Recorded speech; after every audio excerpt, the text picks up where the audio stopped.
So Nasreen holds her BSc in Marine Biology from UKZN and a PhD in Zoology from NMU. She is also an SAC-NASP accredited researcher. Nasreen specializes in the diversity and ecology of aquatic invertebrates in a wide range of coastal and freshwater habitats, particularly in estuaries, rocky shores, and mangroves.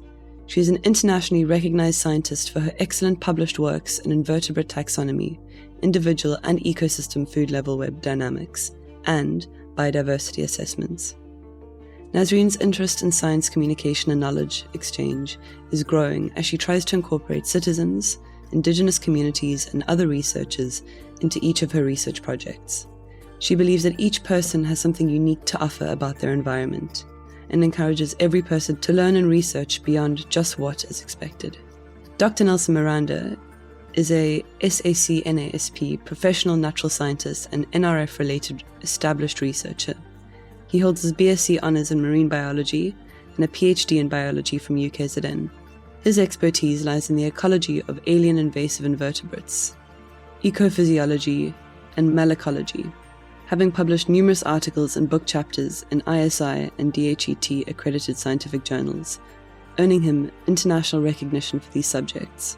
He is a marine guide, a coach specializing in breathwork, as well as working with fear in water, a master freedive instructor, rescue diver, and freediving national record holder. Nelson believes in building healthy relationships and in the philosophies of balance and justice. Welcome back to another episode of Earthcast Season 4, Freediving in Africa. I'm very excited to be introducing you to Dr. Nasreen Pierre and Dr. Nelson Miranda. Welcome to you both, and thank you for being on the show. So last night I actually recorded with Zandile Ndlovu, and she sends her love to you both. Thanks so much for having us. Gosh, we haven't seen Zandi in ages and we do miss her. We do keep in touch, but we haven't had an in-person hug for far too long. Yeah, thank you so much. It's great to be here in this podcast space. So you two have recently been up to some exciting things. I've been watching on your social media that you've been in Egypt, and I was really curious to know how the experience was of being in Sharm el Sheik during the AIDA Freediving World Cup. What was going on and what did you two get up to? So we went all the way to Sharm el Sheik and it was very, very hot. It was one of the hottest years. Even the local people were talking about it. It was amazing to visit the Red Sea, to return to the Red Sea, and this time to go there as a coach for Megan and Gino, who had their first depth competition in the Red Sea. It was absolutely incredible.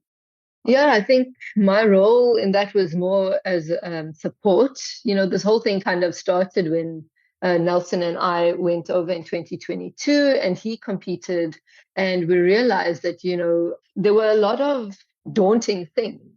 And for someone to take part in this competition was actually kind of tough to do alone.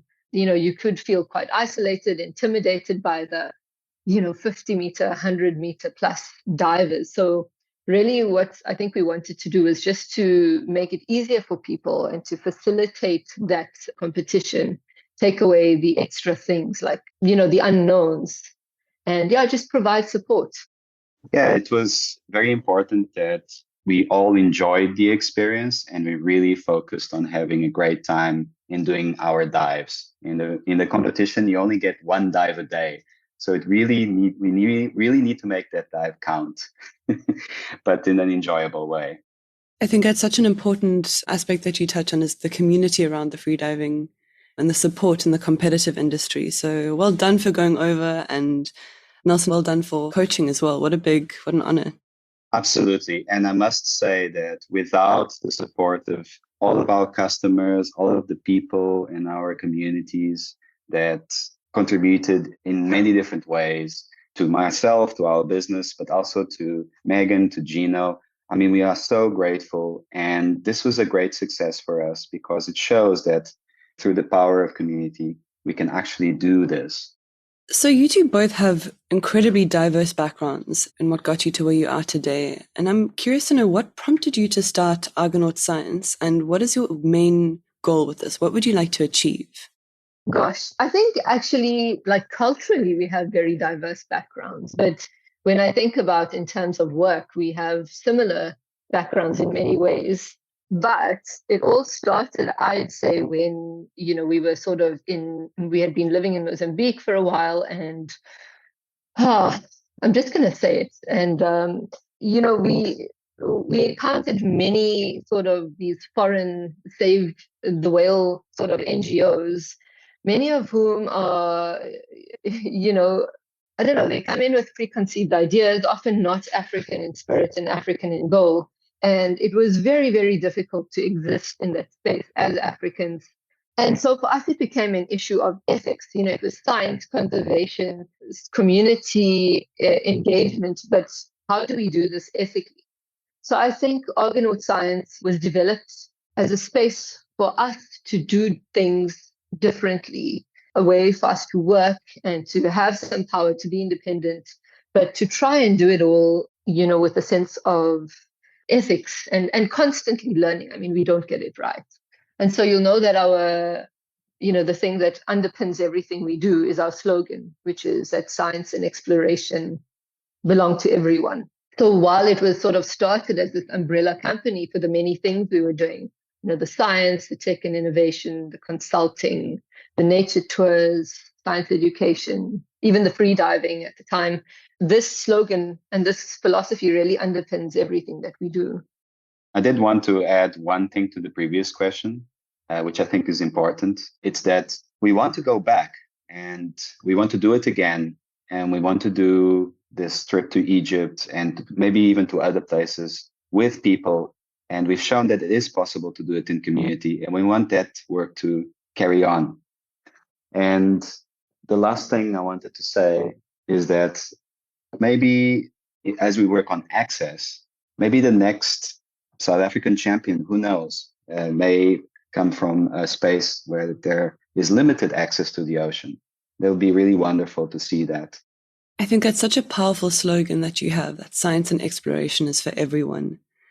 And this leads me beautifully into my next question, which is, why is understanding ocean inclusivity so important to the work that you do?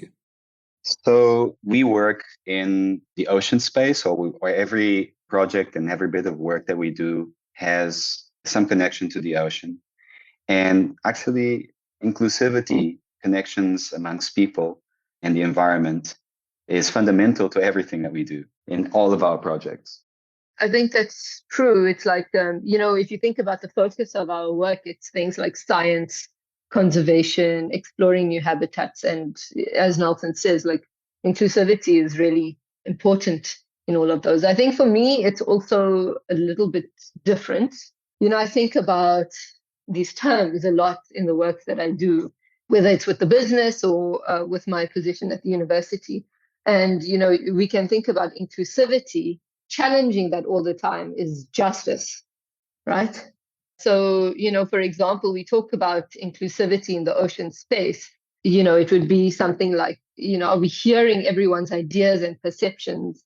And then, we can probe deeper. And I think this is where things get difficult and uncomfortable, and a lot of people shy away. And justice would then be like, whose ideas and perceptions won't be taken as seriously because they aren't in the majority. This is not actually something that I've come up with. It's based off, sort of a piece by Dr. D.L. Stewart, who is very important figure in education and issues relating to sort of student experiences in education. But we sort of find ourselves existing at that interspace, and sometimes, not to scare people off, we are more on the inclusivity side, and sometimes when we can probe deeper, we get into deep conversations around justice. And for me, a lot of it has to do with my background and my upbringing. My parents, I was born very soon before apartheid ended, and my parents were huge activists. And I recently learned that even our home, or my grandfather's home rather, that had this incredible view of the ocean, was bought illegally during a time when people of my race weren't allowed to live in that area. So I like to think that I have him to thank for my obsession with the sea, because I grew up every day looking at this incredible view, watching the sardine run. And still, there was like so much, I was so excluded from it. And I remember doing my first dive course in university, and I was the only brown person on the boat, and it was intimidating. And of course, you learn to survive and ignore these things and just enjoy being in the ocean space. But it doesn't mean that we can't move forward trying to change that experience. And then for me, that's also why it's so important. Thank you for such a vulnerable share. I really appreciate you going there and talking about your grandfather and his contribution and your parents' contribution. Thank you. That's really, really special to hear. Oh, you're welcome. I'm interested to know what you think then is the greatest barrier for getting especially young people into the water in South Africa and maybe, on the African continent. I think, while we're on that issue of inclusivity and that kind of thing, a lot of people have been disconnected from natural spaces and from the sea due to historical actions and laws. And we find that perpetuates today. So often, people go on to or don't always feel welcome in a space. Sometimes it takes a lot for you to get to a beach, and then there are still barriers to actually jumping into the water, into exploring. There's a lot of unknowns. Sometimes even experiences at the beach. And, personally, I've had people telling me I don't belong on certain beaches in Cape Town, which obviously I think most of us can disagree with in this day and age, hopefully. But, you still have that experience. And someone that was born almost born free, like, why is it that I am having that experience and people are still experiencing that? It is a barrier. It is off-putting. You don't always feel safe. It's hard to witness that as well. For someone like myself, I'm an immigrant. I didn't grow up in South Africa, but these are hard things to witness because you almost have a choice. You can disengage as someone who's an outsider and say, well, let's just choose to focus on something else. And is this really a problem? Maybe if we don't focus on it, maybe it'll become less of a problem. But unfortunately, it is still something that affects even our business operations. We have policies that we have to put into place to create a safe environment for people. And this safety includes some of the things that Nasreen was talking about. And there's, of course, aside from what we spoke about, there's also the obvious perceived fears around creatures in the ocean, the sharks. And in Cape Town specifically, of course, there is the cold that is a big barrier, or perhaps it's just a perceived barrier, but it's something that we have to address. It's an issue of safety. So having access to the ocean and to wetsuits, to gear that will protect you in the ocean, that's difficult, especially for the youth. It's hard to find protective clothing that fits you. And that adds on to this deeper, perhaps psychological idea that, oh, you don't belong there, you don't fit there, So all of these small things that seem unrelated, actually they can pile up. It's really hard once you are able to sense that that's going on around you. It's hard not to engage on it, at least from my perspective. I must say that the cold is definitely a barrier for entry for me, but that's a secondary issue. I mean, it astounds me that I still have to ask the question, like, how does ocean inclusivity, interact with your work? The fact that I even have to ask that question is I find it vulnerably really awkward sitting here in 2024 having these discussions. But unfortunately, there are still necessary discussions, even though to most of us it just seems obvious. And so I think a quick question to ask you is, how can people get involved with your work and how can they support you in what you're trying to achieve?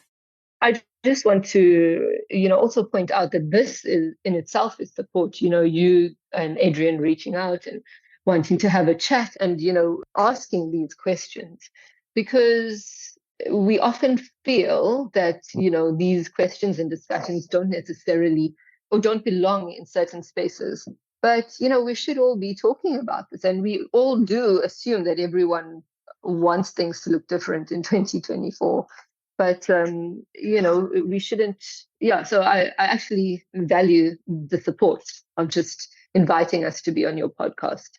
And I think that's an important way to support is, sitting with your discomfort. And I'm going to use this example that I don't know if Nelson might not be thrilled about this, but we were talking about our friend and colleague Tembisa Jordan, who's an incredible socioecologist. And she always talked about this thing of clenching your butt.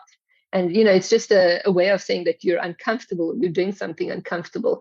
And often we find ourselves being the ones to tense up and clench up because we're uncomfortable in a space. But if more people were to make that effort and put themselves a little bit in discomfort, and we realize that we're all in this together, we're all a little bit uncomfortable, that in itself is supportive, that we're all working towards a common goal.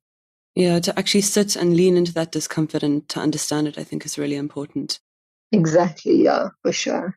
I appreciate the thanks for being on the podcast. I just am deeply appreciative that you both wanted to be a part of it. And it was Shamir Mahmoud that actually said, you have to reach out to Nelson and Nasreen. So Adrian and I got on that and contacted you. So thank you. Yes, we are very grateful. Thank you. And that is the key, that communication. Let's talk to each other more. There are different ways that we can reach each other in person. Give us a call. It's not hard to find us using social media or the internet.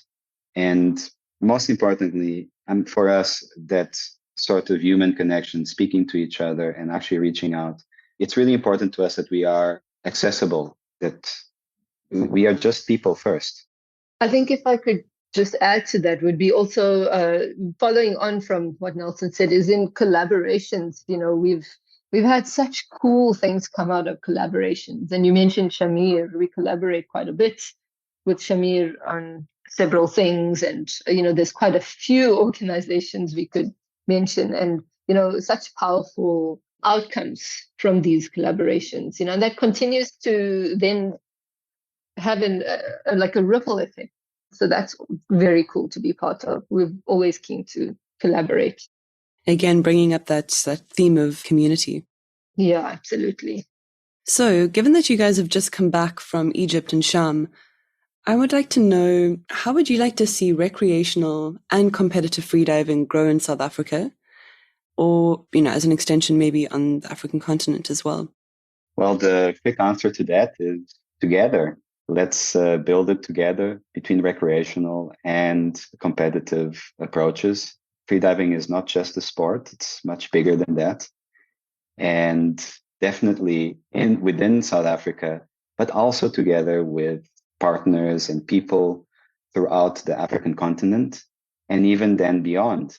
But I really think the answer is from the bottom up, sort of a grassroots approach. It's interesting for us to consider that. I think, like you mentioned, Olivia, we keep coming back to this idea of community. And you find yourself, part of so many different communities, which is fantastic. And not all communities will offer you the same thing, and not all communities will take the same sort of thing from you. But I think freediving in Africa, you've got this whole podcast about it, and it's such a broad concept. And it's something that so many of us are keen to explore. And I think as Africans, we all, regardless of which country we come from, the thing that underpins Africa is community and communal growth and growing. I think recently, there's been a few exciting things happen, like with the competition. I know now that you guys have done, so many of you have been through the AIDA judge course, and that we have the AIDA South Africa branch as well. There's been quite a few cool things coming out of that. So that's been cool to witness. And a few people, reaching out and sharing events. And so personally, I feel like we're starting to see slow but steady change of people reaching out to each other a little bit more and trying to form more of a community and really making the effort, despite sometimes, how it might be a little bit uncomfortable. And I think, those things don't go unnoticed by anyone. I think if there's one more thing I could add to how would we like to see it grow. And, for us, it's always this thing of science and exploration belonging to everyone.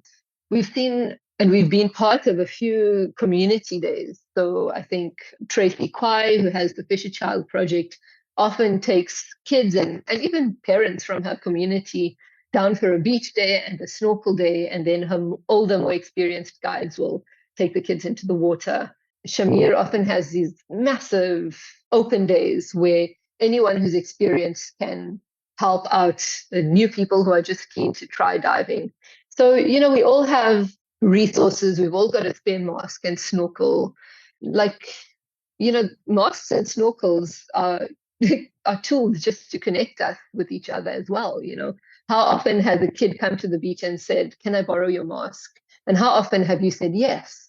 Stuff like that. It's about changing the mindset and just doing it together, really. And not to say that, you need to lend your 1,500 Rand mask to a stranger, but you've got spares. We all have spares. So take them with, build their community when you go down to the beach just for a beach day or for a dive, or little ways, and that we can change our mindset and change our actions and just really open up the space.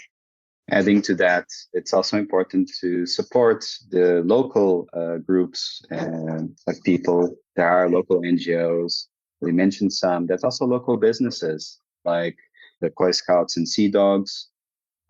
These are all sort of from the bottom up approaches that involve a lot of people. And I think we'd like to see more support for that. And of course, in South Africa, it's actually wonderful that we have a structure where sports and culture actually go together. And I think that's key. We can really develop the sports side of things together with culture. And imagine events where there's a cultural drive and a sharing of stories and a celebration of people in water, people in the ocean, and also the sport. There's a lot of opportunities for development there, and even to create a big market that will benefit everyone in South Africa and throughout the African continent, a market where we can build businesses around and have livelihoods develop from that. It sounds sometimes like we have stars in our eyes, but we really, have seen small examples of these things, and we have big dreams and big hopes. And again, it's key to remember that we're African. All of us are African, and we can bring that into what we do, and we can develop events and the culture around freediving with that spirit of being African. Yo, guys, I have goosebumps. Thank you so much. That was a magnificent answer to quite a simple question. So thank you for leaving me with that feeling. I feel really lifted. And you're talking about, sort of being starry-eyed. And I think there's a real beauty in understanding how difficult it can be to work in certain spaces. But despite that, being hopefully optimistic. It's tiring, but it's also, in my opinion, the best way to live.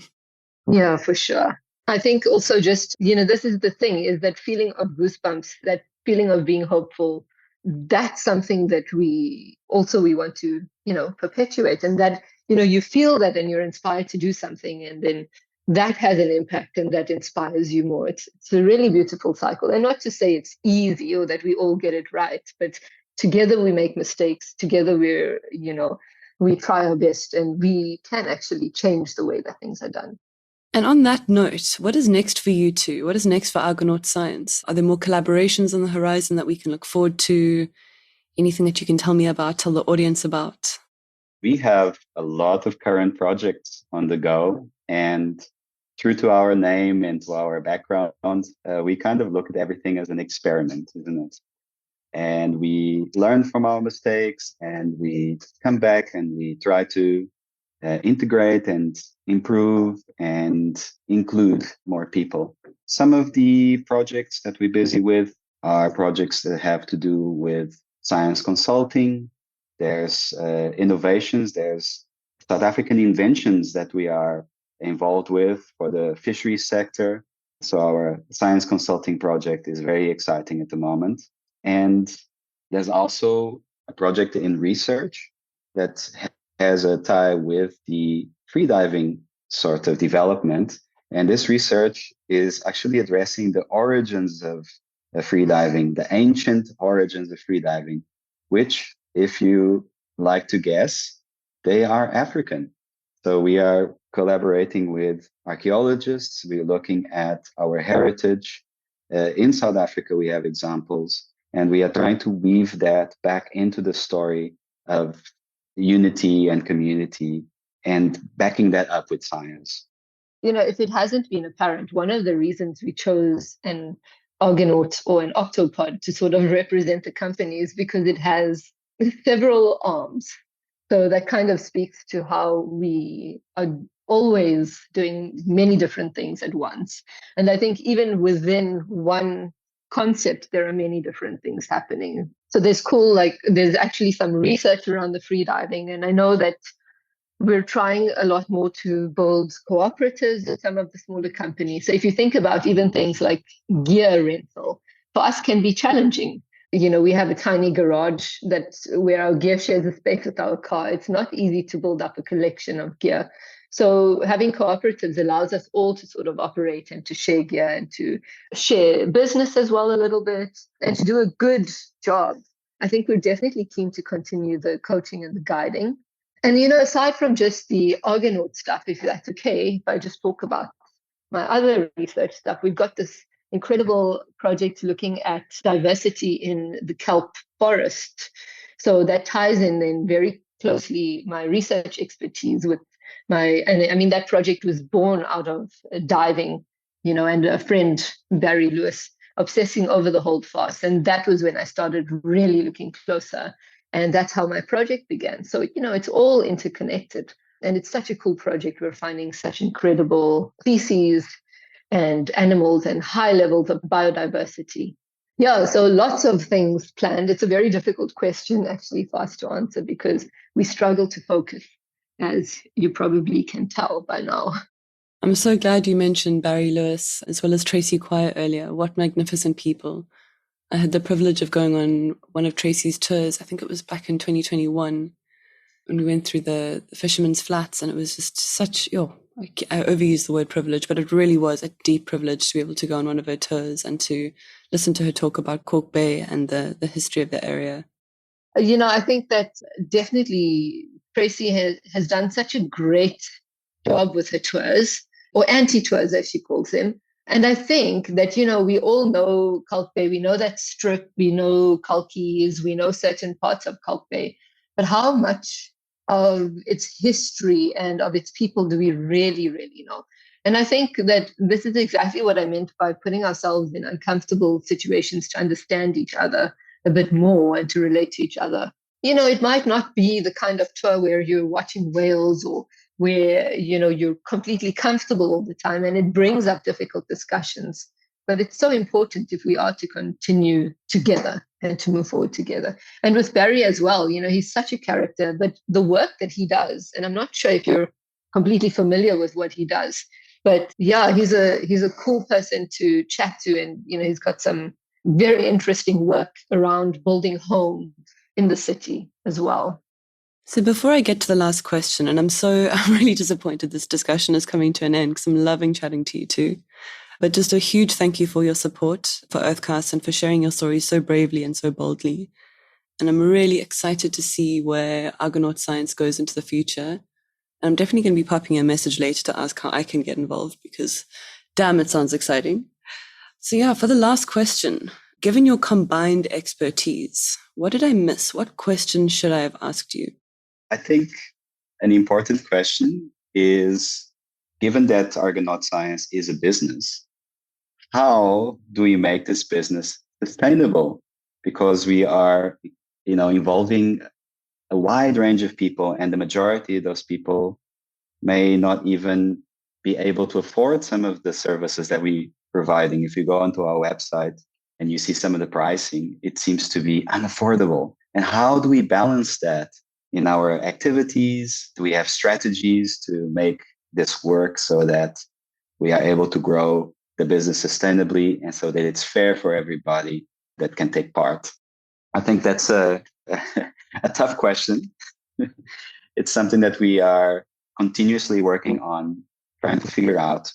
And the latest strategy has to do with tried and tested marketing sort of approaches, which, by the way, look, we coming from a pure science background. And so we've had to learn over the years how to become entrepreneurs and how to learn these skills to do with business. And we share that knowledge. You we need to share that knowledge amongst each other, because we do believe that it's important that we are all sort of able to develop our own independent businesses, small family businesses, and that should be the backbone of what you do. It addresses so many issues, but how to do it, that's a tough one. Yeah, and I think you're right that we haven't actually. That's something we're still working on. I mean, we're a fairly newish business. Well, not that new, maybe like 6 years old. Oh my gosh, I actually can't believe that.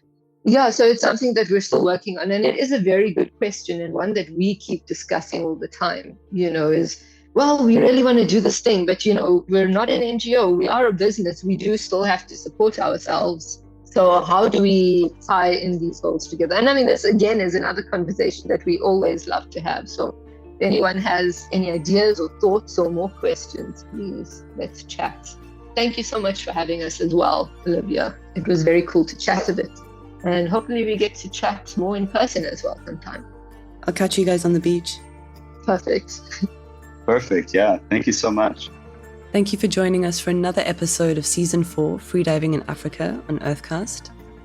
And we look forward to having you again soon.